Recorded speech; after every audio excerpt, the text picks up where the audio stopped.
Mobile দিয়ে vector art তৈরি করা বা কার্টুন ফটো তৈরি করা অনেক বেশি কমপ্লিকেটেড কাজ। বিভিন্ন রকম এডিটিং এবং ব্রাশ টুলের মাধ্যমে এই কাজগুলো করতে হয়, যা অনেক বেশি ঝামেলার।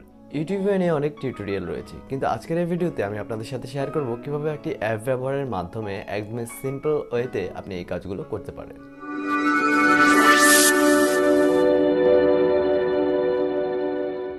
আসসালামু আলাইকুম, আমি রিমন ইকবাল আর আপনারা দেখছেন SR Tek 24। আজকের এই ভিডিওতে আমরা দেখাবো টুলমি নামক একটি অ্যাপ ব্যবহারের মাধ্যমে কিভাবে আপনি এই কাজগুলো করতে পারেন। অ্যাপটি প্লে স্টোর এবং অ্যাপ স্টোর দুই জায়গাতে অ্যাভেলেবেল রয়েছে। তো চলুন আমরা মোবাইল স্ক্রিনে চলে যাই এবং সেখানে আপনাদেরকে দেখিয়ে দিচ্ছি। ওকে, প্রথমে আমরা অ্যাপটি ওপেন করে ফেলি। ওপেন হয়ে গেলে এই ইন্টারফেসটি আপনার সামনে শো করবে।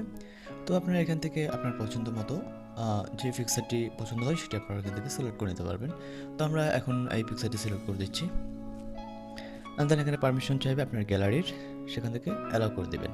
অ্যালাউ করা হয়ে গেলে নিচে আমাদের ফটো আছে, সেখান থেকে আপনার গ্যালারি থেকে একটি ফটো সিলেক্ট করে নিতে হবে। আমরা একটি ফটো সিলেক্ট করে নিচ্ছি। ফটো সিলেক্ট করা হয়ে গেলে জাস্ট ফটোটিকে একটু ক্রপ করে নেবেন। ব্যাস, ক্রপ করা হয়ে গেলে এখানে নিচে তীর আইকন দেখতে পাচ্ছেন, এখানে ট্যাপ করে দেবেন। এখানে একটি অ্যাড আসলো, অ্যাডের সাথে সাথে অ্যাডটি আপনার ক্যান্সেল করে দেবেন। 5 সেকেন্ড পর অ্যাডটিকে ক্যান্সেল করে দেওয়া হয়ে গেলে একটু প্রসেসিং চাইবে। কি ডান। এখানে আমাদেরকে অনেকগুলো সিম্পল দেখাচ্ছে আপনি কী টাইপের ফটোটিকে রাখতে চান। তো এই ফটোটি এখান থেকে সিলেক্ট করে দিচ্ছি। ওকে, আমাদের ফটোটি কমপ্লিট হয়ে গেছে। এখানে অনেকগুলো অপশন আছে যেখান থেকে আপনারা ফটো ইফেক্ট করে নিতে পারবেন। তো এখানে প্লাস আইকনে ট্যাপ করে কিছু ইফেক্ট আপনি অ্যাড করতে পারবেন। আর্ট অ্যান্ড ইফেক্টের যে অপশনটা, এখানে উপর আমরা যদি ট্যাপ করি, এখানে অনেকগুলো অপশন আছে।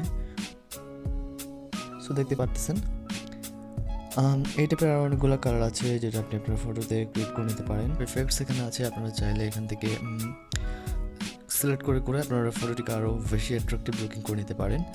তো আমাদের সব কিছু কমপ্লিট হয়ে গেলে উপরে দেখতে পারবেন, এখান থেকে একটু ব্যাক দিয়ে যাবেন এবং উপরে দেখবেন 3 ডট আছে, এখানে ট্যাপ করুন এবং সেভ টু ডিভাইসে ট্যাপ করলে ফটোটা অলরেডি সেভ হয়ে যাবে। এবং এখানে যে অ্যাপ্লিকেশনটা, এই অ্যাপ্লিকেশনের ওয়াটারমার্কটা এখানে ফটোর উপর রয়ে যাবে।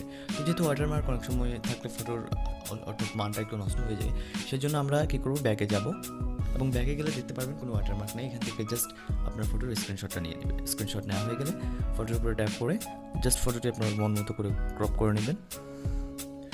ক্রপ করা হয়ে গেলে সেভ করে নেবেন। বাস, এখন আর কোনো স্ক্রিনশট নেই। তো আশা করি ভিডিওটি আপনাদের অনেক বেশি উপকারে আসবে। যদি ভিডিওটি ভালো লেগে থাকে এখন এই ভিডিওটি একটি লাইক দিয়ে দিন, কমেন্ট করে আপনার মূল্যবান মতামতটি জানিয়ে দিন এবং শেয়ার করে আপনার বন্ধুদের এই বিষয়টি জানার সুযোগ করে দিন। দেখা হচ্ছে আগামী ভিডিওতে। আজকের মতো এখানে বিদায় নিচ্ছি। আল্লাহ হাফেজ, আসসালামু আলাইকুম।